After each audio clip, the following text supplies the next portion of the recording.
जय हिंद दोस्तों, कैसे हो आप सभी। उम्मीद करूंगा कि आप सभी बहुत ही बढ़िया होंगे।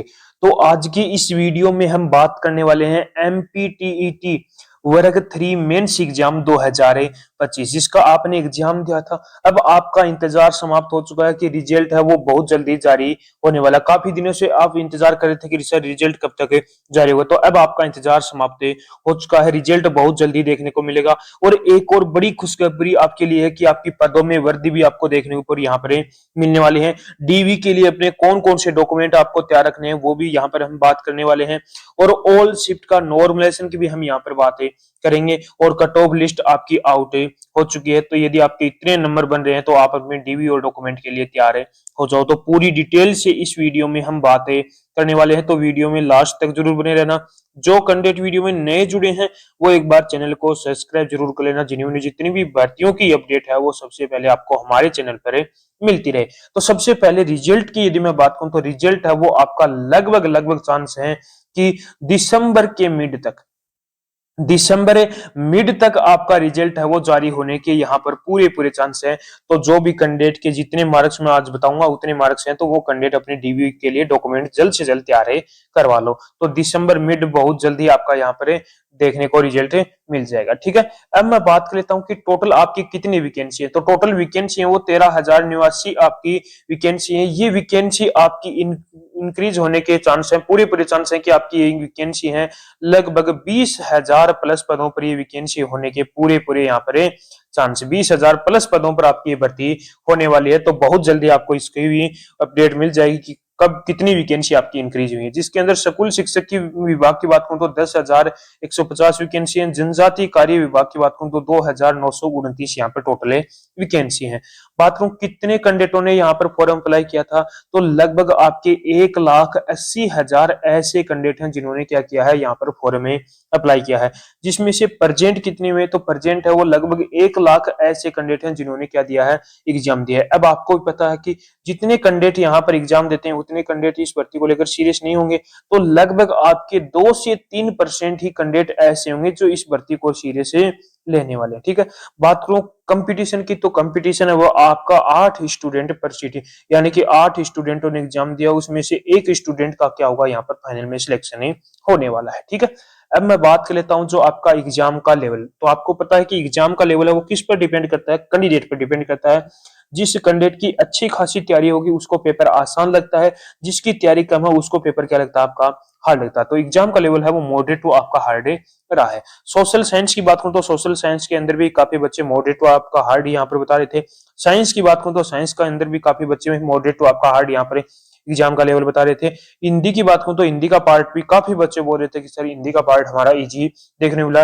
यदि पार्ट इजी देखने को मिल जाता तो बच्चे बहुत ज्यादा खुश होते हैं, लेकिन जैसे ही हार्ड देखने को मिलेगा कि सर हमारा तो हार्ड हुआ है पेपर। ठीक है, मैथ्स पार्ट की बात करूं तो मैथ का पार्ट आपका मॉडरेट देखने को मिला है। इंग्लिश का पार्ट की बात करूं तो इंग्लिश का पार्ट भी आपको क्या यहाँ पर मॉडरेट देखने को मिला है। ठीक है, अब मैं बात कर लेता हूं जो आपकी एग्जाम कौन कौन सी शिफ्टों के अंदर एग्जाम हुआ था। तो आपको 9 अक्टूबर का एग्जाम हुआ था, 10 अक्टूबर का, 11 अक्टूबर का, 12 अक्टूबर का और 13 अक्टूबर का, यानी कि 5 दिन आपका एग्जाम हुआ था। प्रत्येक दिन 2 शिफ्टों के अंदर आपका एग्जाम कंडक्ट करवाया गया था। तो बात करूं यहाँ पर नॉर्मलाइजेशन की भी मैं यहाँ पर बातें करने वाला हूं। तो सबसे पहले 9 अक्टूबर की बात करूं तो 9 अक्टूबर की पहली शिफ्ट आपकी हार्ड थी, दूसरी शिफ्ट आपकी मॉडरेट टू आपको हार्ड देखने को मिली थी। 10 अक्टूबर की बात करूं तो 10 अक्टूबर की पहली शिफ्ट आपको मॉडरेट टू हार्ड देखने को मिली थी, दूसरी शिफ्ट आपकी मॉडरेट टू आपको हार्ड देखने को मिली थी।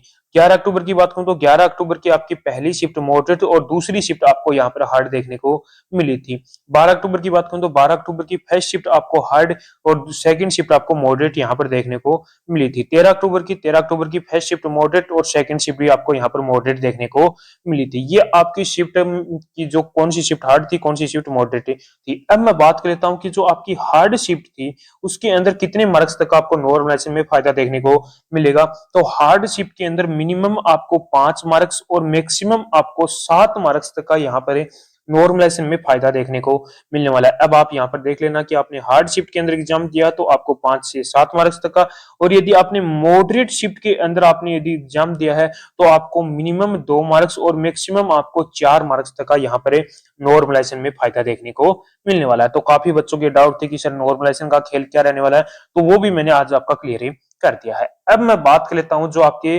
डीवी के लिए कौन कौन से डॉक्यूमेंट आपको तैयार रखने हैं। तो ये डॉक्यूमेंट आपको जल्द से जल्द तैयार करवा लेना है। रजिस्ट्रेशन फॉर्म, यानी कि जब आपने फॉर्म अप्लाई किया था तो वो अपना फॉर्म आपके पास होना चाहिए। एडमिट कार्ड आपके पास होना चाहिए। 10वीं और 12वीं की आपके पास मार्कशीट होनी चाहिए। डीईडी और डीईएलडी का आपका पास होना चाहिए। ग्रेजुएशन लेवल की आपके पास डिग्री होनी चाहिए। ऑल सेमेस्टर, यदि सेमेस्टर वाइज है तो ऑल सेमेस्टर की आपके पास डिग्री होनी चाहिए। आधार कार्ड आपके पास होना चाहिए। मूल निवास आपके पास होना चाहिए। जाति प्रमाण पत्र आपके पास होना चाहिए। और 10 से 12 फोटो ओरिजिनल एब की खिंचवा के आपके पास 10 से 12 फोटो होनी चाहिए। और आय प्रमाण पत्र आपके पास से होना चाहिए। तो जो कैंडिडेट है और जो आधार कार्ड है वो अभी का अपडेट वो आपका आधार कार्ड होना चाहिए। तो ये डॉक्यूमेंट है वो आप जल्द से जल्द तैयार करा लो। यदि आपके इतने मार्क्स बन रहे हैं तो आप कैंडिडेट क्या हो, सेफ रहने वाले हो। ठीक है। अब मैं बात कर लेता हूं जो आपकी एक्सेप्टेड कट ऑफ है क्या रहने वाली है। एक सटीक कट ऑफ की मैं बात करूंगा। गेस्ट और नॉन गेस्ट दोनों की यहाँ पर बात करने वाला हूं। तो सबसे पहले मैं गेस्ट की बात कर लेता हूं। तो जिस भी कैंडिडेट के यूआर कैटेगरी से 54 से लेकर 57 के बीच में मार्क्स बन रहे हैं तो वो कैंडिडेट सेफ है, वो अपने जल्द से जल्द डॉक्यूमेंट तैयार करवा लो। ओबीसी की बात करूं तो ओबीसी के अंदर जिस भी कैंडिडेट के 52 से लेकर 54 के बीच में मार्क्स बन रहे हैं तो वो कैंडिडेट भी सेफ है, वो भी अपने जल्द से जल्द डॉक्यूमेंट तैयार करवा लो। ईडब्ल्यूएस कैटेगरी की बात करूं तो ईडब्ल्यूएस के अंदर जिस भी कैंडिडेट के 51 से लेकर 53 के बीच में मार्क्स बन रहे हैं तो वो कैंडिडेट भी क्या है, यहाँ पर सेफ है, वो भी अपने जल्द से जल्द डॉक्यूमेंट तैयार करवा लो। एससी कैटेगरी की बात करूं तो एससी कैटेगरी के अंदर जिस भी कैंडिडेट के 47 से लेकर 50 के बीच में मार्क्स बन रहे हैं तो आप भी कैंडिडेट सेफ हो, आप भी अपने जल्द से जल्द डॉक्यूमेंट तैयार करवा लो। एसटी कैटेगरी की बात करूं तो एसटी के अंदर जिस भी कैंडिडेट के 43 से लेकर 46 के बीच में मार्क्स हैं तो आप भी कैंडिडेट क्या हो, सेफ हो, आप भी अपने जल्द से जल्द डॉक्यूमेंट तैयार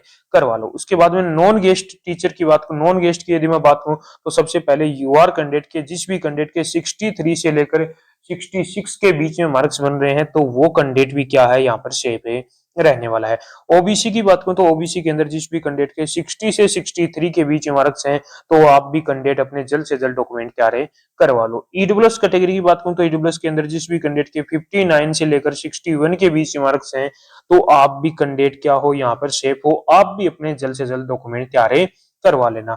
एससी कैटेगरी की बात करूं तो एससी कैटेगरी के अंदर जिस भी कैंडिडेट के 54 से लेकर 58 के बीच में मार्क्स बन रहे हैं तो वो कैंडिडेट भी क्या है, यहाँ पर सेफ रहने वाला है, वो भी अपने जल्द से जल्द डॉक्यूमेंट तैयार करवा लो। एसटी कैटेगरी की बात करूं तो एसटी कैटेगरी के अंदर जिस भी कैंडिडेट के 50 से 53 के बीच में मार्क्स बन रहे हैं तो वो कैंडिडेट भी क्या है, सेफ है, वो भी अपने जल्द से जल्द डॉक्यूमेंट तैयार करवा लो। यदि आपके इतने मार्क्स बन रहे हैं गेस्ट और नॉन गेस्ट के अंदर तो आप कैंडिडेट अब देरी मत करना, आप अपने जल्द से जल्द डॉक्यूमेंट तैयार करवा लो। तो मैंने आपको यहाँ पर पूरी डिटेल बता दी है। यदि अभी भी कोई भी बच्चे का कोई भी डाउट हो तो वो कमेंट बॉक्स में कमेंट जरूर करना। और एक बार आप कमेंट बॉक्स में मुझे कमेंट करके जरूर बताना कि आपने कौन सी शिफ्ट के अंदर एग्जाम दिया है और आपके कितने मार्क्स बन रहे हैं। तो उसका मैं रिप्लाई बहुत जल्दी आपको करने वाला हूं। तो उम्मीद करूंगा कि आपको हमारा ये वीडियो पसंद आया होगा। तो एक बार लाइक शेयर सब्सक्राइब जरूर करना और एक बार कमेंट करके एक बार मुझे जरूर बताना कि आपको हमारा ये वीडियो कैसा लगा।